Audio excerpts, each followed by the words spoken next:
Good spirit please come. നമ്മൾ ഒറ്റക്കെട്ടല്ലേ, അപ്പൊ എന്തെങ്കിലും പ്രശ്നം ഉണ്ടായാ നമ്മൾ ഒരുമിച്ച് നേരിടണം, അങ്ങനെയല്ലേ? പറയടാ please. Good spirit please come. Good spirit please come.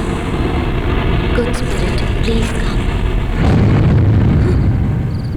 ഈ ക്യാൻഡിൽ കെട്ടു. ബുദ്ധൂസേ, ഇത് പ്രേതല്ല, കാറ്റാ. ഞാൻ പറഞ്ഞില്ലേ നിന്നോട്, ഇതൊക്കെ ഫ്രോഡ് നമ്പറുകളാ, ആളുകളെ പറ്റിക്കാൻ. അല്ല, ഏതോ ഒരു ആത്മാവ് വരാൻ ഒരുങ്ങിയതാ, എനിക്ക് ഫീൽ ചെയ്യുന്നു.